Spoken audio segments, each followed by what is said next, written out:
O'Neill held that under the meat machine theory, we would all have to be geniuses like Tesla or mediocrities, since we would all be living inside similar meat machines, all responding to this in the same way to uniform external forces.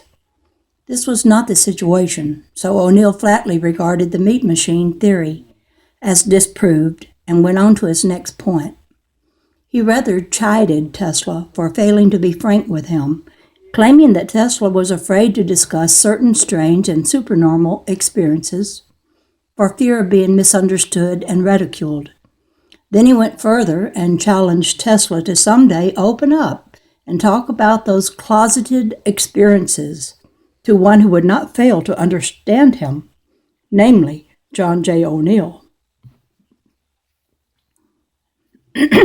As one reads O'Neill's recounting of this conversation between a great genius and a neophyte, memories crowd close, memories of another similar moment when Jesus turned to his disciples and closed a discussion with the gentle words, "There are other things which I cannot tell you, because the light would be more than you could bear." Tesla knew that a great, unquenchable thirst for truth was physically consuming O'Neill because his atomic structure, clogged with astral debris, could not stand the light. The meat machine in which O'Neill was living stubbornly refused the concentrated diet of illumination that Tesla was able and willing to offer. Tesla could not get his lighted words through the coarse vibrations of the meat machine, and thereby release the inner splendor of the threefold flame imprisoned within O'Neill's heart. Had he been able to do so, the flame from within would have provided O'Neill with its eternal sustenance. The greatest gift of compassion that Tesla could offer to his beleaguered pupil was withdrawal of the tremendous stimulation induced by these verbal discussions. O'Neill says that he did not see Tesla for a long time after the meat machine episode, but when they did talk together again, Tesla made a statement, which, had it not been so subtle, so carefully couched in vibrant words of compassionate, loving understanding, pulsing with the very essence of truth, might have filled O'Neill with overwhelming discouragement. But the gentle Tesla knew the innermost heart of his earnest, striving Chela, a thirst for truth in a barren wasteland of materialistic science. Confidingly, Tesla said, "O'Neill, you understand me better than anyone else in the world." O'Neill grasped the crumb of comfort and cherished it in sheer ecstasy. He never even suspected that he had been tested and had failed. He did not catch even a hint of the correct meaning of Tesla's pronouncement. He lived out the last glamoured years of his life without ever knowing that Tesla had finalized an evaluation of a pupil who, after long personal exposure to some of the highest teachings ever offered in the outer world, had in the end turned from the powerful brilliance of an illumination he could not bear. Like so many others who stand in the valley of decision, gazing at the distant peaks, O'Neill turned back once again, back toward the familiar shadows, vainly seeking in outer darkness to discover and to understand the light that lighted the loving heart of his great teacher.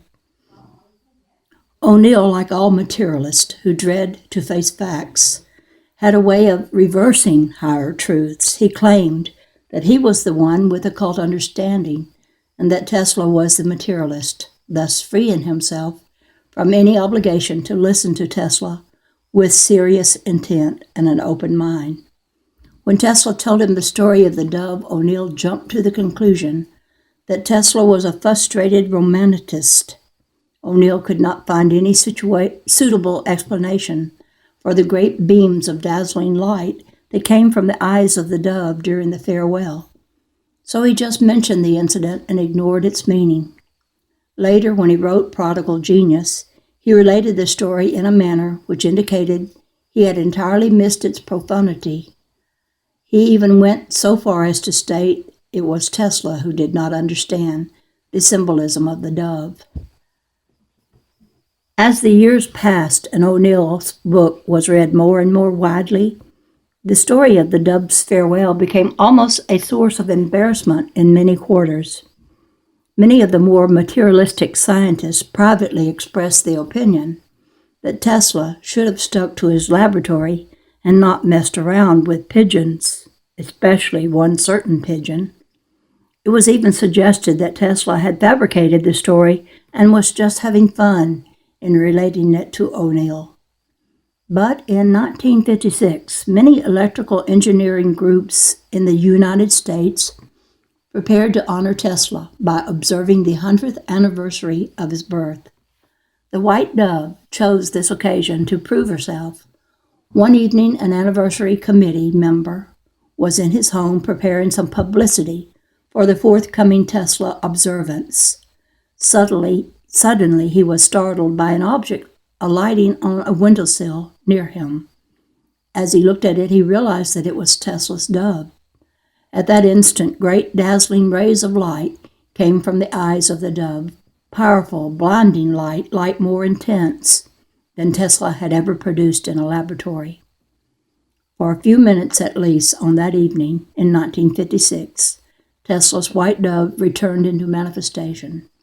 Who knows what great and special work is being performed by this messenger from a far kingdom? Tesla knows, and perhaps a white dove will return again and again until all humanity becomes aware of the sacred presence of peace on earth. The author H. Matthews story. It was in October 1956 that Mr. and Mrs. George Van Tassel, accompanied by Art Aho, arrived in New York for a series of lectures on spaceships. According to our usual custom, we arranged an informal gathering for them with about 30 guests invited to share the evening. As usual, more than 30 showed up, and it was around 2 o'clock in the morning when the last guest reluctantly said farewell. They had listened for hours in spellbound attention to the ready conversation of George Van Tassel about his contacts with space people who had landed their craft on Giant Rock Airport, a landing spot located on the edge of the California desert for the service of private planes.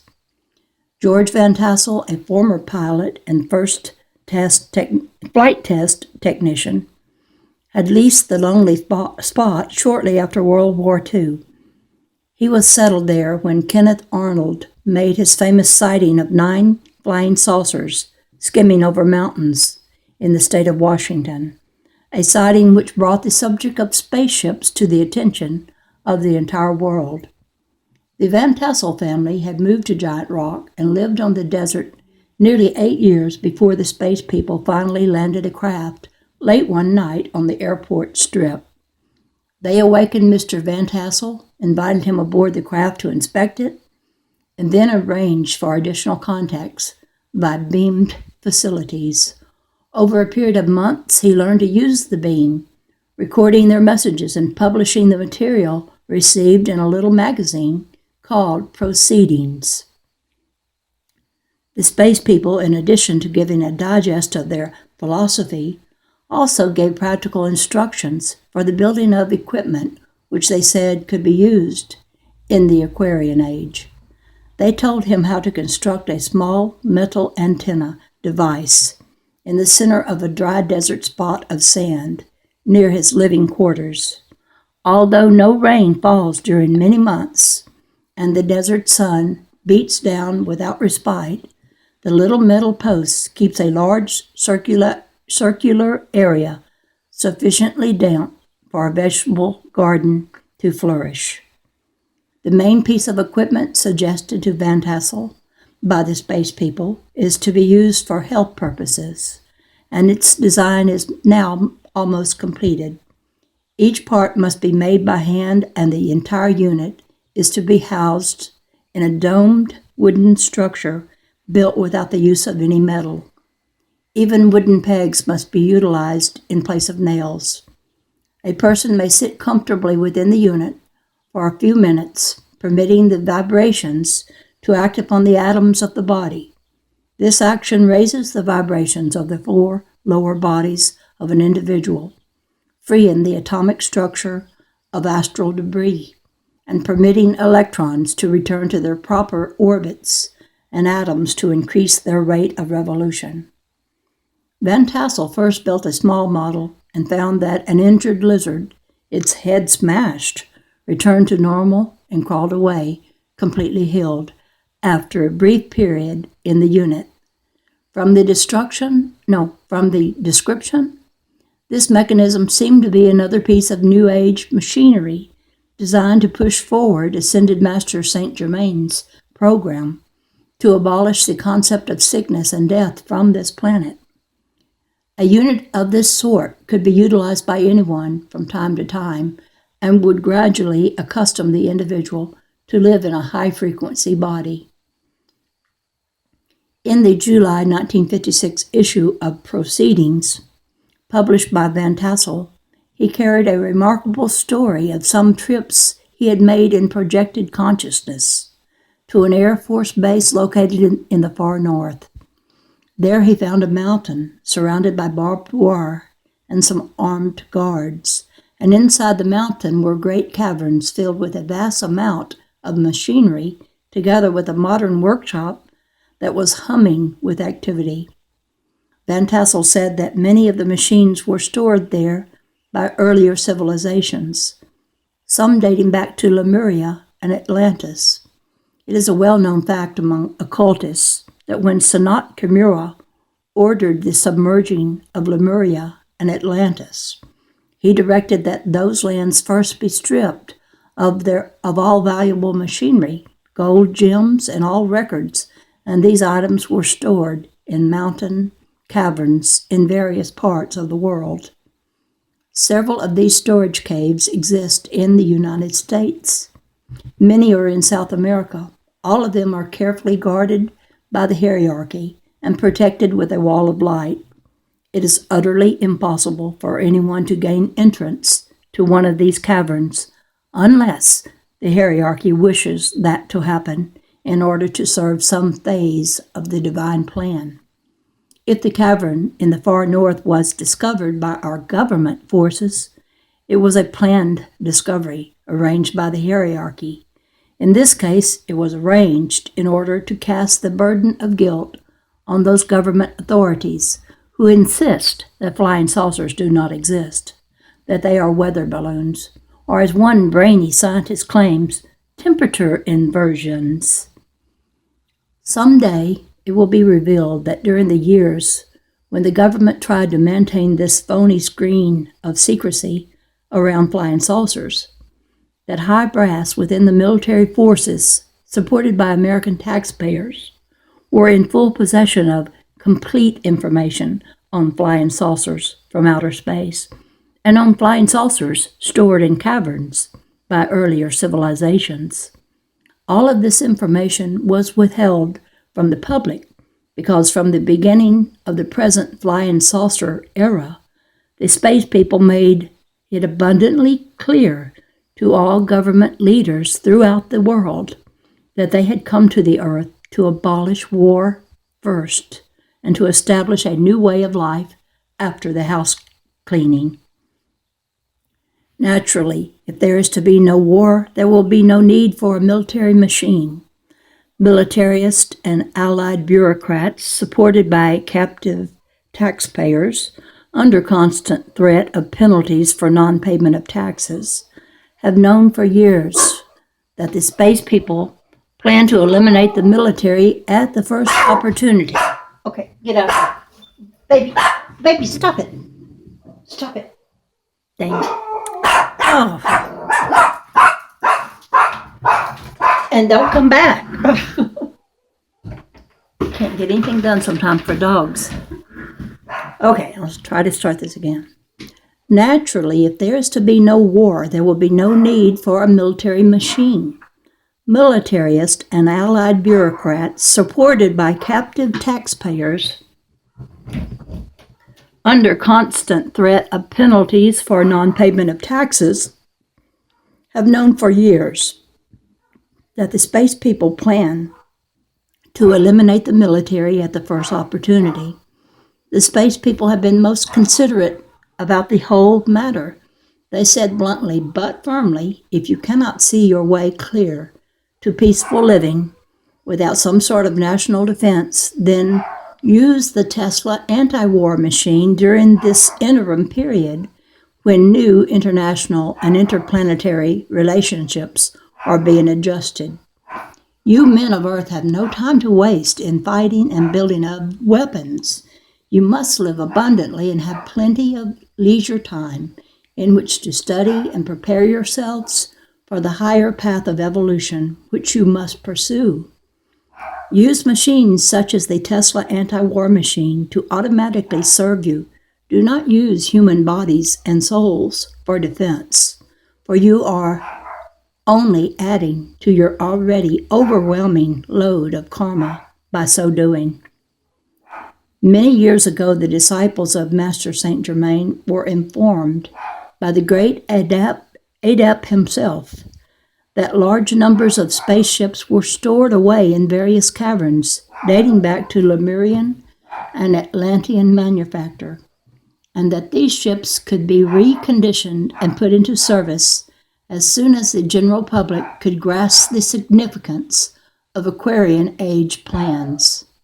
Let the reader not think for one instant that news of this sort did not reach the ears of the military in a quick flash.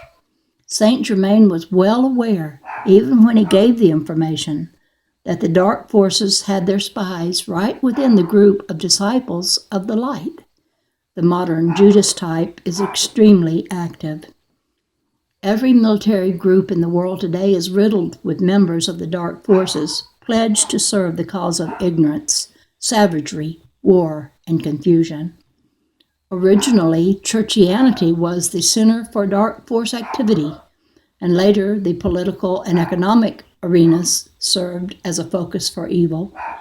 These three centers still serve, and another is coming up to a strong second lead right behind the military, and that is the whole field of medicine and associated interests, such as pharmaceuticals. The military is still in the lead because since the invention of the printing press, the more astute black disciples have concentrated on building a global propaganda machine. They have need of strong military backing to keep the machine running and to keep the unfree press under strict control and censorship. The dark forces work only by inspiring fear. In the final analysis, fear is their only weapon. Of necessity, they must always work secretly, or at least they think they are harboring secrets. Actually, however, the hierarchy has complete and instantaneous accounts of their every activity, and even of their every thought and plan. But even those who serve the cause of evil, degraded as they are, still have free wills which must be respected. They are still children of God, even though benighted children. When Van Tassel visited the cavern in the far north, he found that secrecy shrouded every movement in the area. Or so these deluded people thought. It is high time that every individual who has reached the age of reason and is of sound mind should learn to think correctly about that which is not directly in front of his nose. Tesla would never have been able to invent alternating current had he not been able to work in the fourth ether.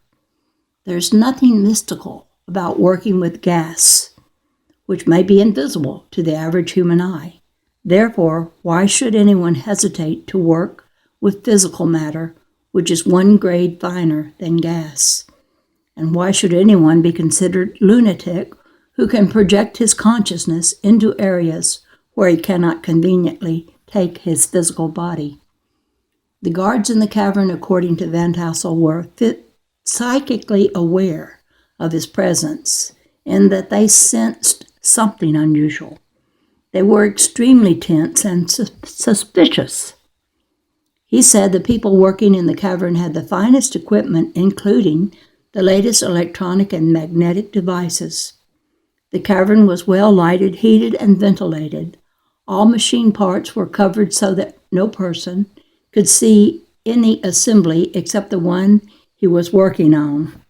In one super secret area, Van Tassel came across what appeared to be a flying saucer under construction. It stood on a large base, and across the base were stenciled words, Tesla Spear, P.A. On that October night in 1956, when the Van Tassels visited us, very little was known by any of us about Tesla's current activities. Therefore, after the last guest had gone, the conversation turned to Tesla and the fascinating trip which Van Tassel had made to the Northern Air Force Base was discussed in detail. Van Tassel was of the opinion that perhaps Tesla did not die. He also thought that the Tesla Spear was a flying saucer. It was out of this early morning conversation that this book began to take shape. A magnetic focus had been formed, and suddenly a flood of information on Tesla came pouring in, much of it from strange and unexpected sources. Over in Paris, a spacecraft convention was held for interested Europeans. Author H. Matthews of Canada submitted a paper on the Tesla set for interplanetary communication, which he had built and operated since 1947. A report on this paper reached New York, and a contact between Mr. Matthews and the present author was established by correspondence. Mr. Matthews frequently contacts spaceships on the Tesla set and has had numerous personal conversations with the crews as well. His property in the province of Quebec is quite secluded, and the spaceships can easily land at night without being observed by the merely curious. Over the years since he first built the Tesla set and made the space people first come to visit, and since the space people first came to visit him, he has cleared up many points about Tesla, such as those discussed by Van Tassel. Mr. Matthews had never been uncertain about the death of Tesla, although many persons are of the opinion that he did not die.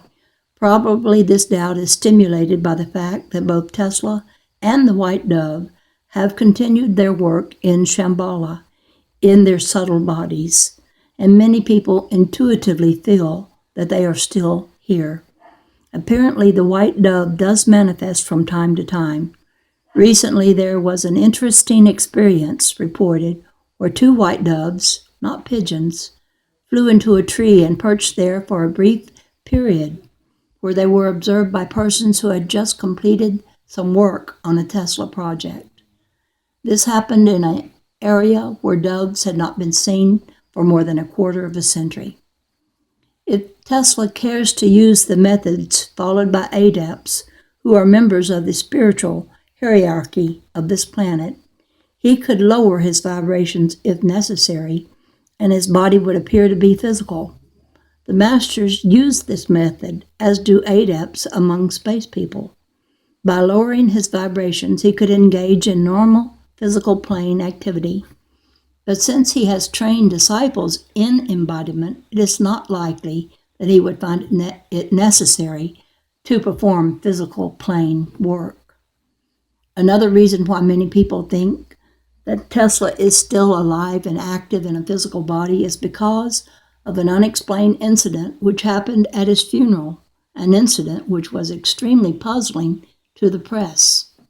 The funeral service was held at St. John the Divine Cathedral in New York, and a special Yugoslav honor guard, resplendent in their uniforms, stood around the casket, which was draped with the American flag. Many reporters and press photographers were present, and during the service made a large number of pictures.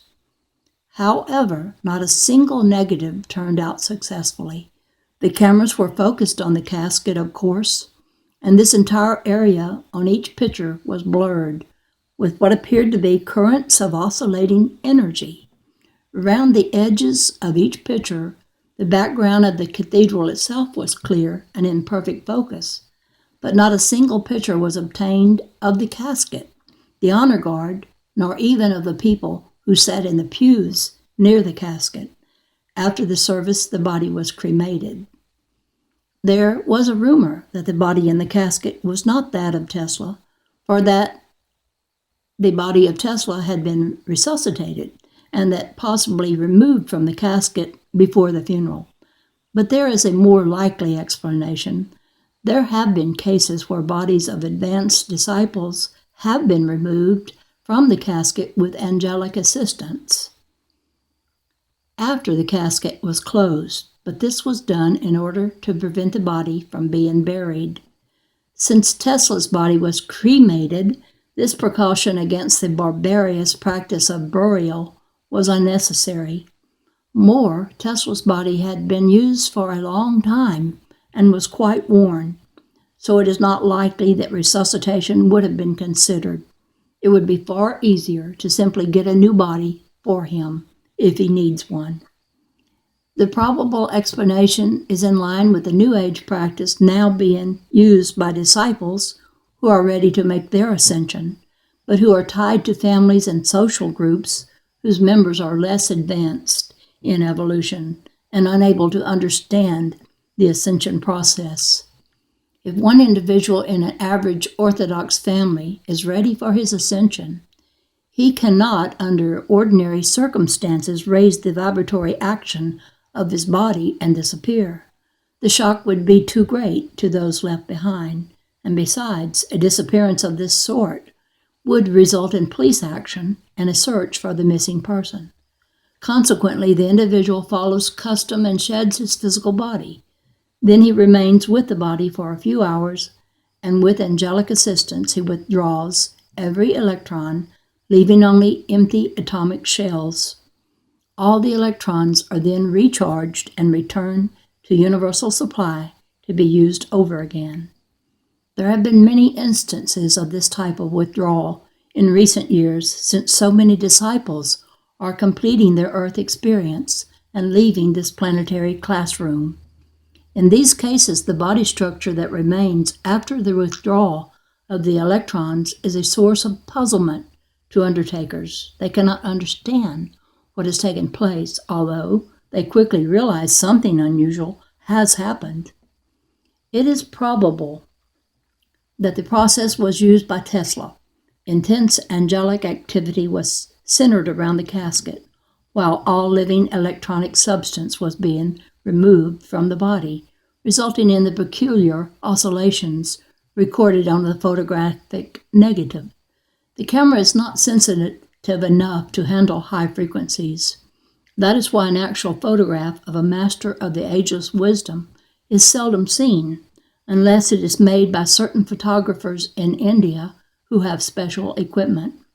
A master's body is vibrating at such high speed that the camera cannot record the image. That is also